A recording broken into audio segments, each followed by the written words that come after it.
Thanks for watching this special program, Network Visibility, the foundation of cybersecurity in government. It was recorded live at Eastern Foundry in Roslyn, Virginia. I'm your host, Francis Rose. We have a lot of ground to cover in the next 30 minutes, including the latest cyber threats, the continuous diagnostics and mitigation program, and the risk management process. So let's get right to it.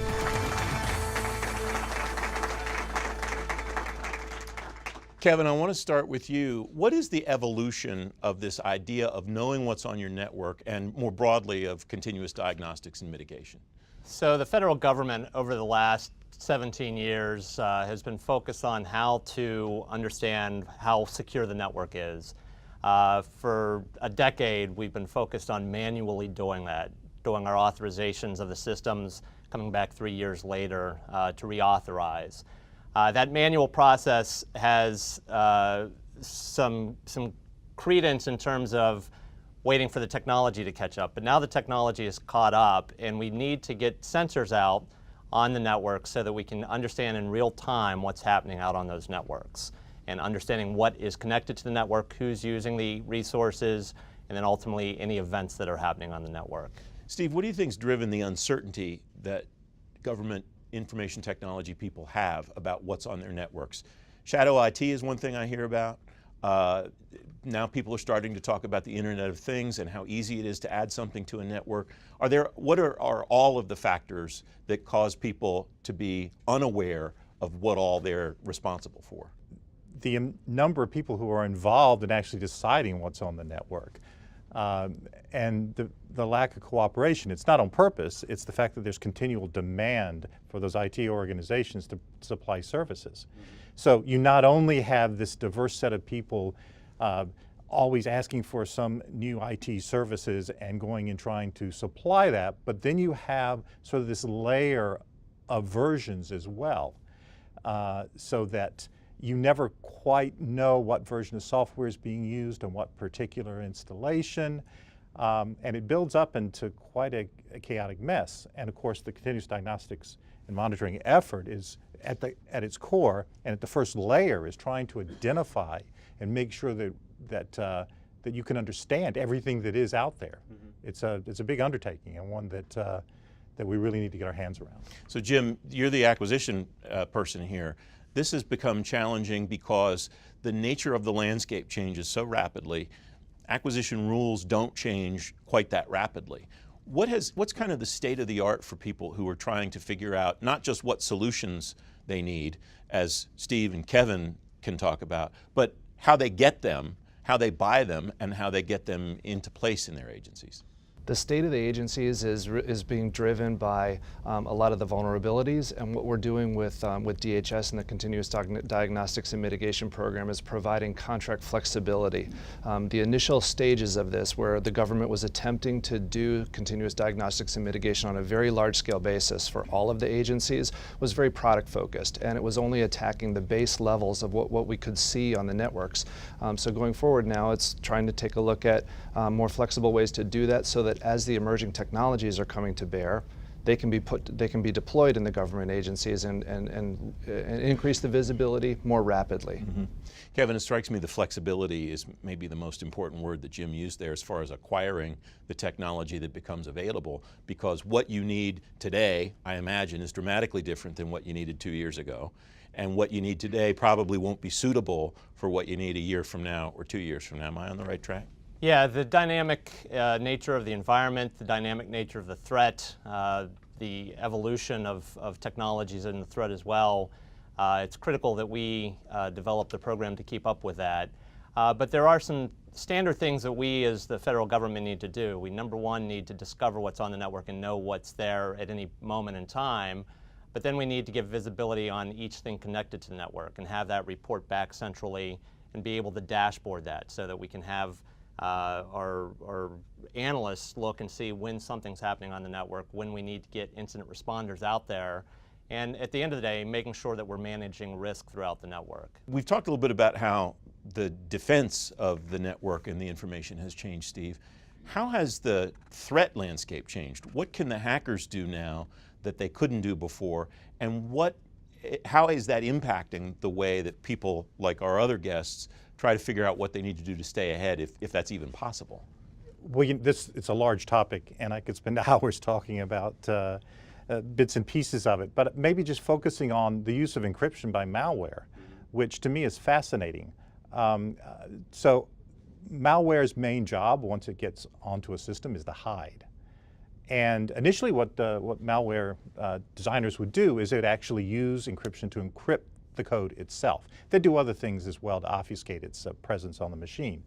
But then as time went on, they would put encryption embedded in the code so that when that malware would try to leak information or do command control signals, that it'd be hard to detect it.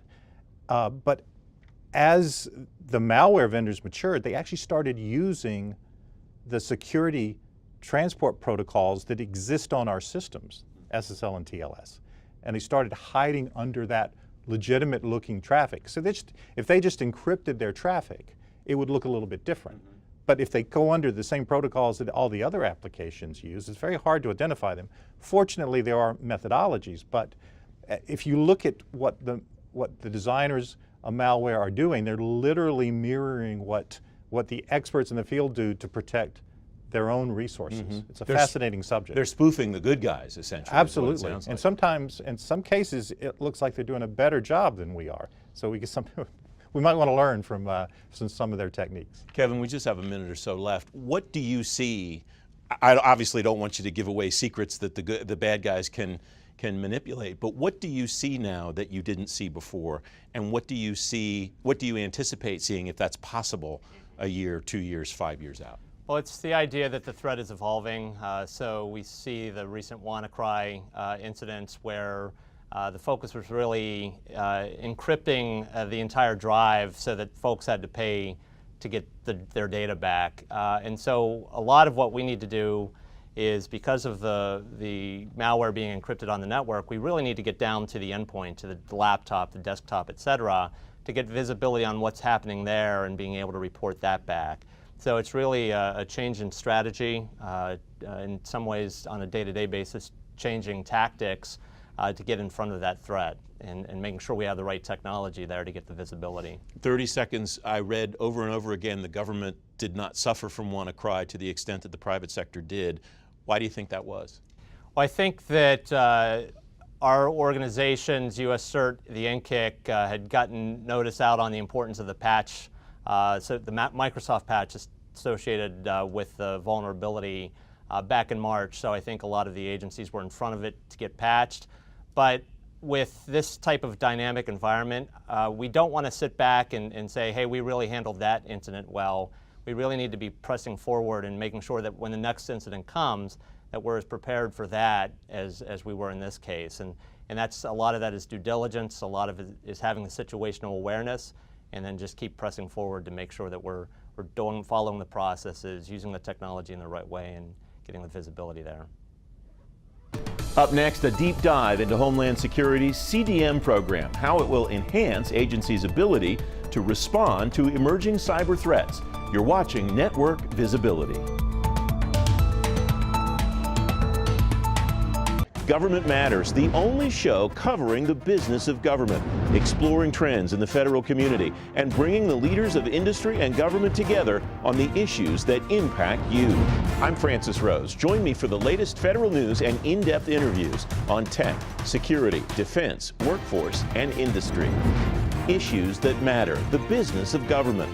Government Matters, weeknights at 8 p.m. and 11 p.m. on News Channel 8, and Sunday mornings at 10:30 on ABC 7. Welcome back to this special program, Network Visibility, sponsored by RSA. Our cyber adversaries thrive in the shadows. Federal programs like CDM reduce the blind spot. So at the end of the day, we want to discover out what's on the network. We need to get sensors out there so we can get that real-time awareness of what's happening on the network. We then want to feed that data up into a dashboard, and we want to do that working with each of the agencies so that each agency has their own dashboard. From the agency level, we then want to summarize that data up to the federal level so that federal leadership and US CERT and the NCIC can respond to anything that's pressing, like a WannaCry coming down the pike, and making sure that everyone's patched across the federal landscape. We've divided the rollout of the sensors into 3 phases. The first phase is about understanding what's connected to the network. all the devices, laptops, servers, network devices, etc. Second phase is understanding who is on the network, who has privileges on the network. And then the third phase is about understanding the events happening on the network. We're also looking at a fourth phase about getting down to the data level, making sure that there are proper protections in place for the data at the end of the day. So the what, who, and events, Steve, are what CDM is looking at on an ongoing basis. What do I do with the information that I see, that the solution that I put in place, what the information gives me back? How do I make sense of that, and how do I use that to evolve the protection that I want? So I think what's really important here is the fact that it's all being aggregated across the whole federal government.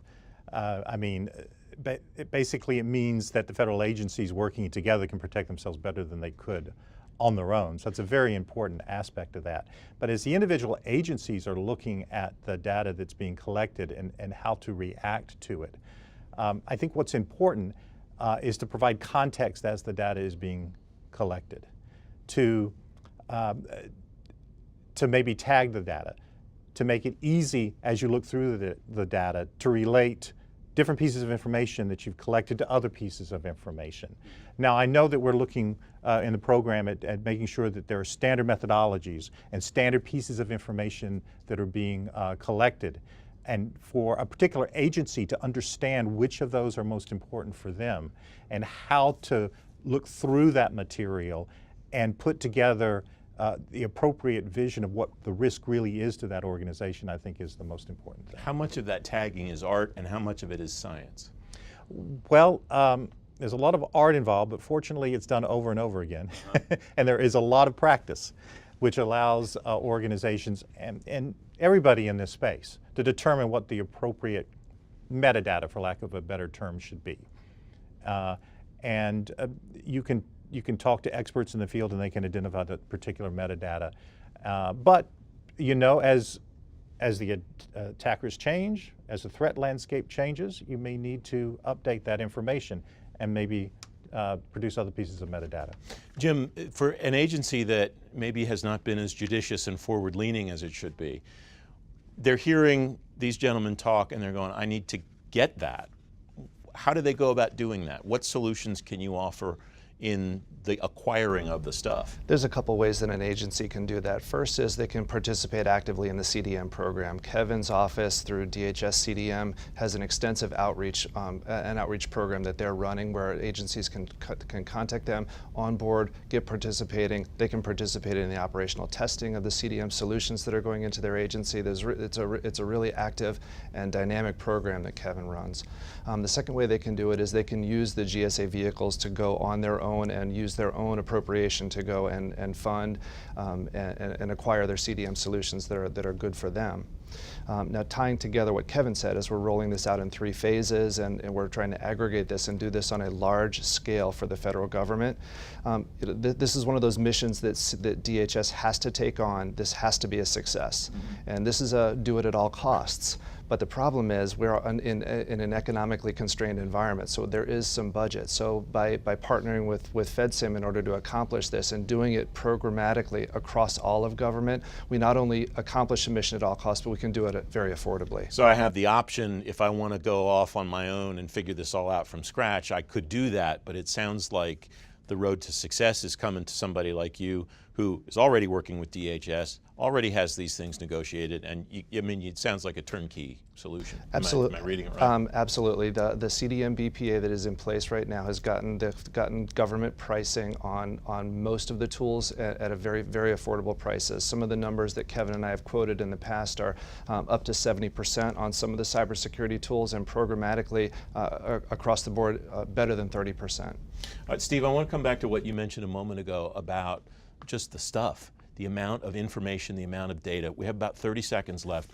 but what are there tools available to help people parse all of that, to understand what they've got, to be able to put it into those boxes, to be able to add those tags that you talked about? Absolutely. We need to hoard less, we need to collect more. And collecting means knowing what you're picking up. And there are 2 important points here.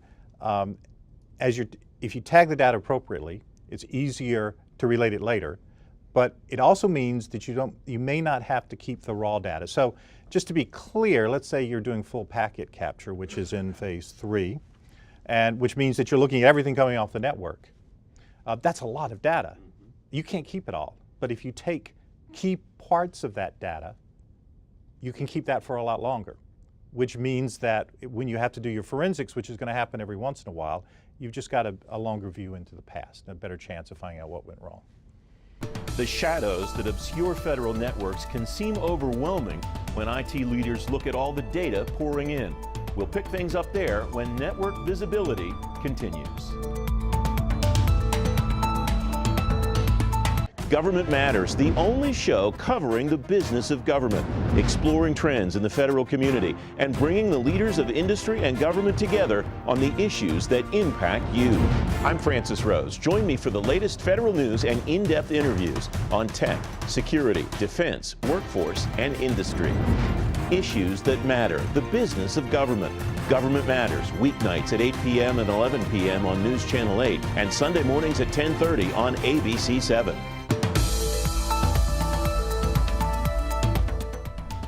Thanks for watching Network Visibility. I'm Francis Rose. So far, we've talked about the threat landscape and how the CDM program works. But what about the other end?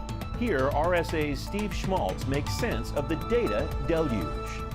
Well, at the first level, it's basically how out of date your patches are, what you haven't patched. So that's basic hygiene, security hygiene. Just making sure to make it harder for the bad guys to find a place to hide if they get into your systems. The second level, which talks about knowing who's on your network and who has access to what, the kinds of things you would see would be an aggregation of access to certain key resources. Now, we're assuming that the organizations have done what all the NIST guidance says they should do, which is to point out what are the truly sensitive systems and the places that have the most valuable data. So to be able to correlate the valuable resources with who has access to them is extremely important. And then you get to the next level, which is looking at the network traffic and looking at communications between these valuable resources. It's the same thing, knowing what's valuable and then being able to correlate those two. I think that's the most important thing. It's aggregating this information so that you know what your risk is and so that you can react appropriately. Steve mentioned the NIST framework. That's one piece of this. We have a sense now from the Cyber EO of what the administration expects, at least for the coming weeks and months. There's a lot of material out there. Are we past the point now, Kevin, where agencies should be wondering what they're expected to do and what they should be working on? We out of excuses, I guess, is what I'm looking for. The underlying policy is there. And now with the EO understanding the direction of the administration in terms of being able to support things like cloud, and at the end of the day, we're still needing to get that real-time visibility. And so in many ways, this is not a technology problem as much as it is a process and really overall risk management implementation effort. So I think in looking across the federal landscape, folks know that they need to get their system secured. As Jim had pointed out, there have been some budget issues over the years. With this program, we've given them a way to get started, and not only get started, but to mature their capabilities and get that real-time view so that at the end of the day, we're able to do the risk management that we need to and that we've been striving to do for years. So that's a term that I hear all the time regarding cybersecurity, especially over, I'd say, the last 6 months to a year. Risk management. It's taken us this long in the program to get to it, but where does that fit in a conversation about CDM? So it's an understanding, number one, we needed to get the visibility and give the agencies the visibility of what's happening out on their networks and who's connecting to them. But now what we need to do is take a look at what are the key resources, the high value resources, so to speak, that we really need to get additional protections around. So we know that the adversaries are attacking us every minute of the day. And we know that they're looking, and depending on the adversary, we know they're looking for different things. So based on that threat intelligence, we can get additional protections in place. And at the end of the day, as mentioned, we want to ensure that the data, which really is the crown jewels of the federal government, that we're able to protect that data, whether it be someone's health data, financial data, their clearance data. And so that's where, with these tools and the maturity of the program, we can get those additional protections in place. We've talked a lot about where we have been, where we are today. Jim, what are you and your team working on at FedSim, anticipating future needs of people? You talked in the first part of our conversation about how you're trying to be flexible and provide flexibility to agencies. What are you working on to try to help this on-ramp in the future? This year, over the next 9 to 12 months, we will be setting up task orders, large-scale task orders under the Alliant government-wide acquisition contract that will allow CDM, from a programmatic standpoint, via DHS and their central appropriation, to bring up the baseline of all of the CDM enterprises across the agencies. It's going to give the opportunity to support cloud. It's going to give the opportunity to support security of mobile devices, and also going to kick off phase 3 and phase 4 of the CDM program, as Kevin explained earlier. That sort of contracting is a new approach for CDM, where historically it's been very tool-based. It's been very buy a software package, buy a tool off of schedule, and implement it, and let the agencies implement it and hope for the best there. This is going to provide a much broader attack at the cybersecurity problem, and it can last well into the future. Kevin, what happens next in your world? We've talked about phases 1 through 4. I imagine, if I know anything about cybersecurity, by the time you get to phase 4, it'll be time for 5, 6, and 7. Do you have a sense of what they are yet, or does it depend where you are when you get finished with 1 through 4?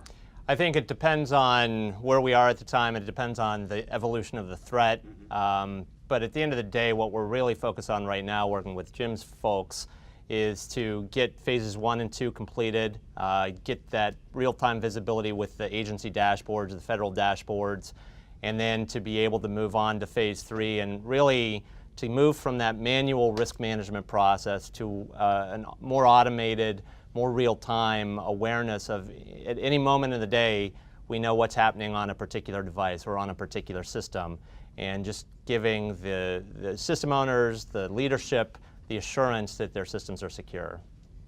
There is another layer to the threat landscape. It can manifest itself maliciously or unwittingly. The panel weighs in on insider threats right after this.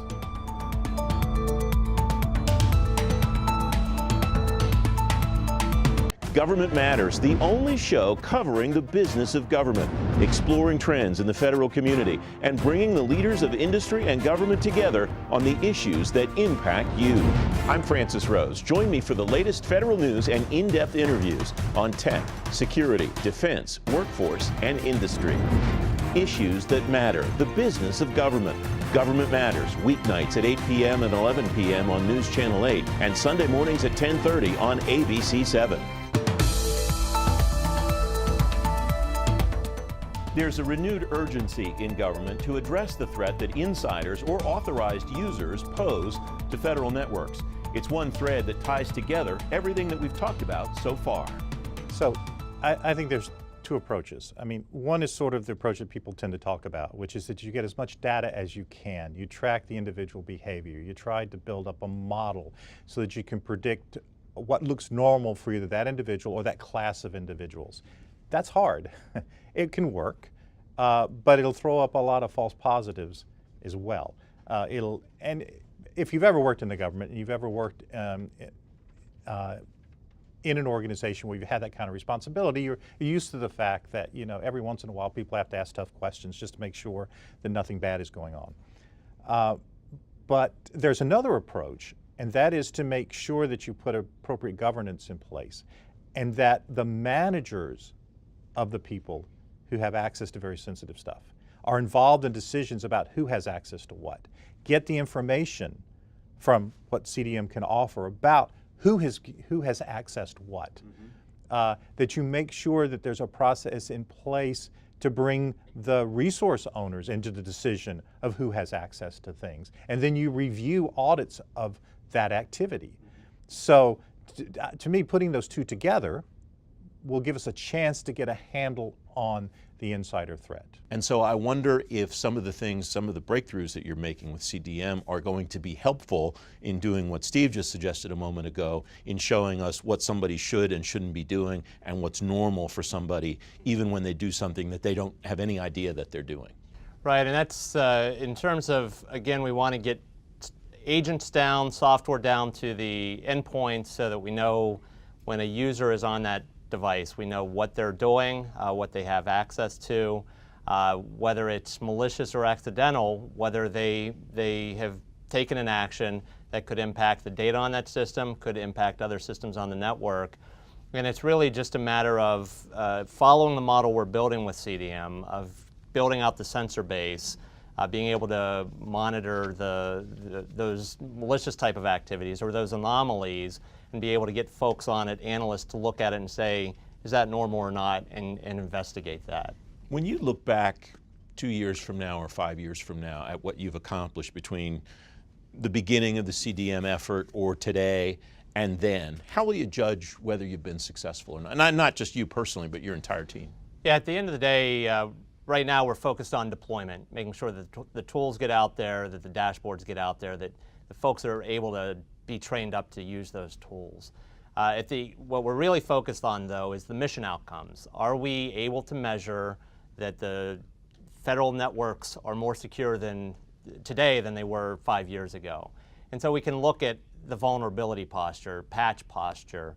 We can look at incidents. We can take a look at are we getting better response times on incidents? Where 10 years ago it might have taken us months to discover someone's on the network, can we now discover that there's someone on the network that shouldn't be on the network within minutes or seconds even?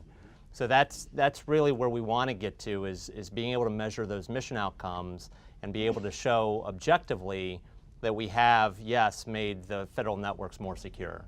Steve, when I look let's pretend, because it's a big reach, that I'm an expert in this area and I work for the federal government, what should I be watching a year from now or 2 years from now to make sure that what I've deployed really works the way that it's supposed to and does what it's supposed to? The measures that Kevin just talked about, the same measures that I should look at an agency level?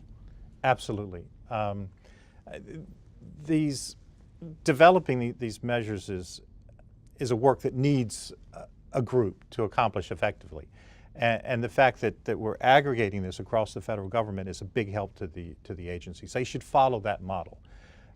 So the key pieces of information that you will discover for us, for the government at large, those indicators those threat indicators are going to be invaluable. The different agencies should not be going it alone. They should be working in concert with everyone else. The idea that, the particular environment may be slightly different. Knowing that environment is important, but I can promise you that the particular threats will look the same to a certain extent, and that by all of us working together to help identify those threats, that's the way to go. I don't think there's any particular magic pill that we can take to help find, at least in the short term, some piece of artificial intelligence that will troll around our networks and identify things. We have to learn all working together. Jim, final thought from you, please. As far as the vehicles for people to acquire what they need, how will you look back at some point in the future and judge you've done what you needed to do to help get these solutions into the hands of people to do them? Is it just simply a matter of we've delivered what the customers have asked for, or is there more to it? There's more to it than that. Certainly what we want to get to is a place where agencies can get the tools that they need as quickly as possible and as affordably as possible, and that's how we're going to measure success at FedSim. Thank you for watching this special program, Network Visibility, the foundation of cybersecurity in government, sponsored by RSA. It was recorded live at Eastern Foundry in Rosslyn, Virginia. For more information on continuous diagnostics and mitigation, risk management, and insider threats, head to govmatters.tv/RSA. For the Government Matters Thought Leadership Network, I'm Francis Rose.